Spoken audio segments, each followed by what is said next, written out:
Hopefully you enjoyed the bye week as much as I did. Let's ride. What you were able to learn about your team, reevaluating what you guys are, what you have? Yeah, I think that, over the course of this obviously this bye week, man, you try to get guys healthy, guys who are banged up, but a lot of the things that were done negatively is a lot of it's self-inflicted, and it boils down to just tackling and taking the ball away, right? Like, one thing I had a chance to really focus on, when we take the ball away, we win games. So there's been a huge emphasis on that, and then just tackling as a whole, right? Like, from every single level, right? I think about the Ohio State game, although tackles were missed, I think that was the game with the least amount of missed tackles in it, which you show the guys, well, why did that occur? Although we lost, like, why did that occur? And so I just constantly try to pour into them that, and at the end of the day, football is not a complicated game. I think that sometimes the coaches, we can complicate it, but continue to move forward in terms of just the things that we did really well, and what was the reason why we didn't do well, and try to nix those, put those behind us, and just grow from those. Obviously, it's a five games left, starting with Washington, and we just got to focus all in on going 1-0 every single week, and this starts this week. We talked about third down. Is there anything particular you saw there? Yeah, Jeremiah Smith is pretty good. At least versus Ohio State, I think some of the things, I try to find, was it schematic issues, or was it, the players just get beat one-on-one, and it was a combination of the two. I do think it boils down to when you're playing defense as a whole, right? How does the pass rush complement the coverage, right? How long do we have to cover, right? Are we getting home when we bring 4 or when we bring 5? And so just trying to find a healthy balance of, right, I want to feature some of our rushers as much as anybody, but knowing that, hey, if you don't get home, this dude's got to cover a little longer. So, as I kind of watched the breakdown of third downs this season, there were some advantageous positions that we were in, and we didn't make the play, but obviously we got 5 games left. We just got to I got to continue to put information in front of those guys to, right, when you don't connect on this is how a drive is extended, right? When you don't get over to the middle of the field soon enough, this is how the drive is extended, right? When you don't play from top down on 3rd and 15, this is how the drive is extended. So obviously these young men, they're growing constantly, and we as coaches are growing as well. And so we have to make sure that we continue just to show them the nuances of how things are occurring. And with that being said, we saw some guys in these first 7 games that played more than they've ever had to, because guys went down and guys got banged up. But it's a learning experience for some of them. But I'm just so glad we got older players around them to kind of help them get through those moments. What stands out to you about the Washington offense? Anything unique about them? Their quarterback, and their running back, and their offensive line, and their receivers. Denzel Boston, in my opinion, is probably one of the best receivers in this conference. I mean, that dude's a big body guy.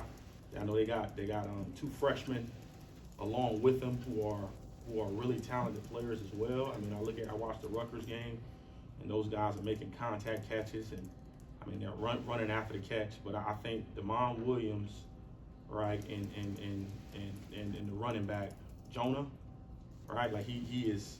I mean, both of them cats are beyond special. I mean, he can make you miss in a phone booth, right? He runs hard. He runs downhill. He's not going down on arm tackles. Damon Williams, I mean, Damon just creates so many plays, Like I look at, right, a lot of their explosives, right? And if you can't keep that guy bottled up and he starts running around, I mean, you talking about a long day.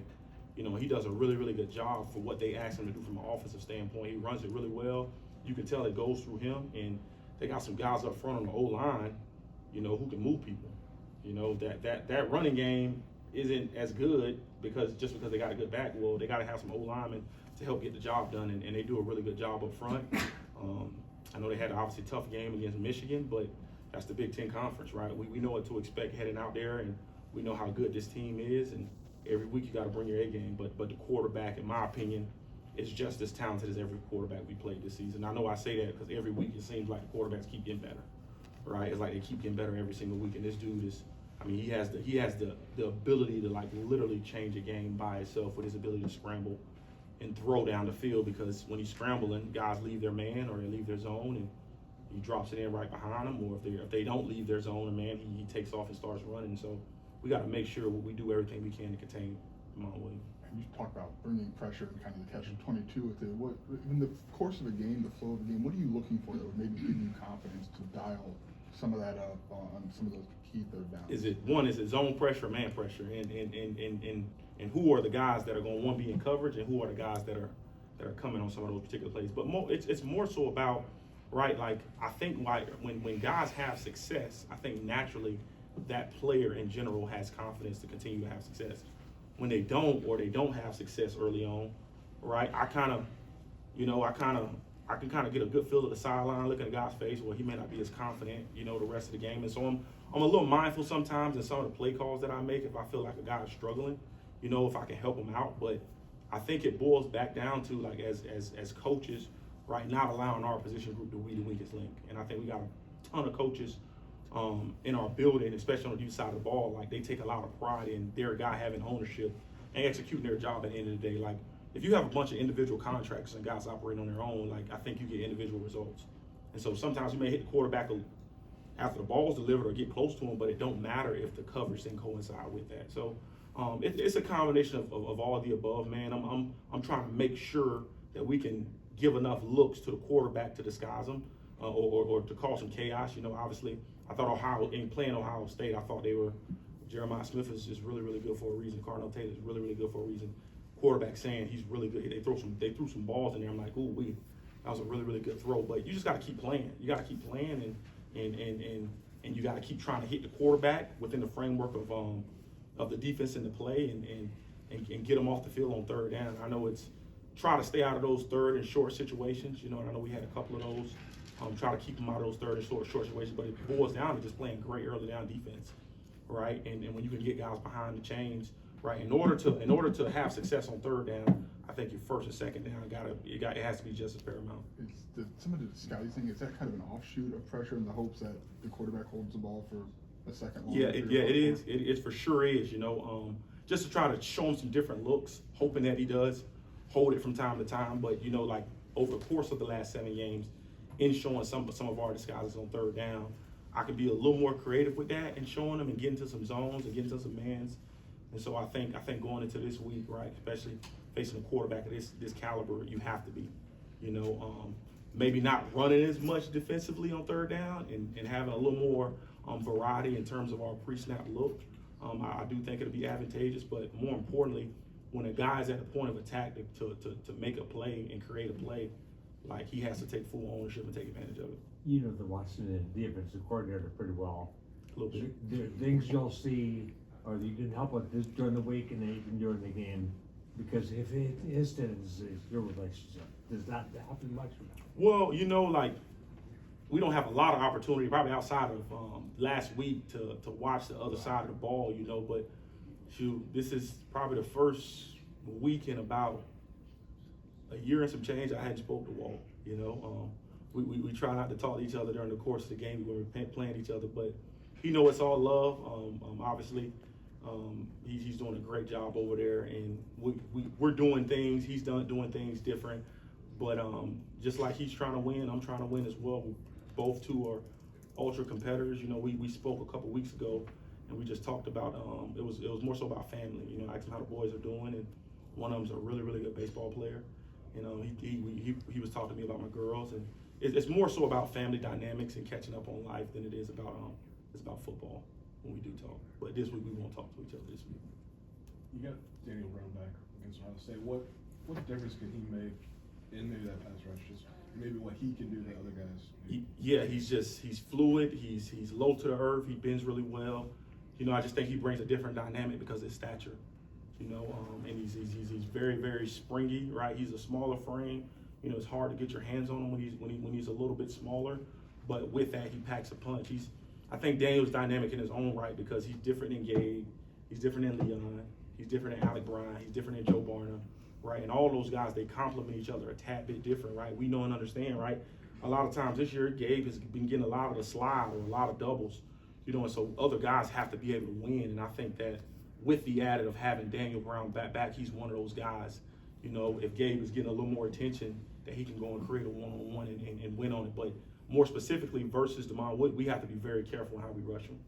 Because if guys start running the field and we ain't got no edge to the defense, I've saw it in multiple games this year. He takes off. I mean, I think they said he scrambles for like 3 or 4 first downs a game. I mean, it's a couple of times he's had like a 40-yard run, a 30-yard run. He's gotten in the end zone, and so we have to be very, very mindful in how we rush him.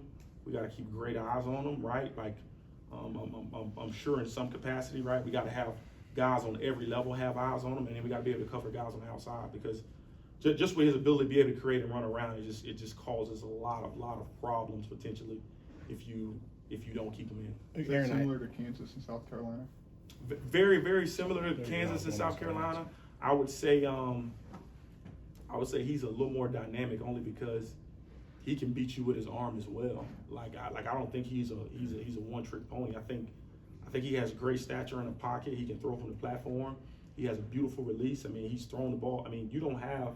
I think in the Rutgers game he had 500 and some yards of offense, and I mean he only rushed for like 100 yards that game. I mean he was throwing the ball the rest of the time, you know, and so he can obviously throw the football, but I think when you can do both, if you allow him to do both, there's going to be a problem, right? It's going to be a major problem, and so we got to eliminate the explosives, keep the ball in front of us, and more so make sure we keep him in the pocket the best we can. Can you recall, or when in your preparation back to last year, because your personnel is different in 25 than it was in 24, or can you go back to an Aiden Childs game plan or a Jaden Daniels game plan or an Lenore Sellers game plan and go, this is fundamentally how we can keep this from being a backyard football game? Well, I would tell you this: anytime you face a quarterback that's different than the norm, right, of this stature, you always have that banked in your memory, forever, right? I think about going to the South Carolina game with Lenore Sellers. I mean, he was just different because he was 6'3", 6'4", right? Damon is a little shorter in stature.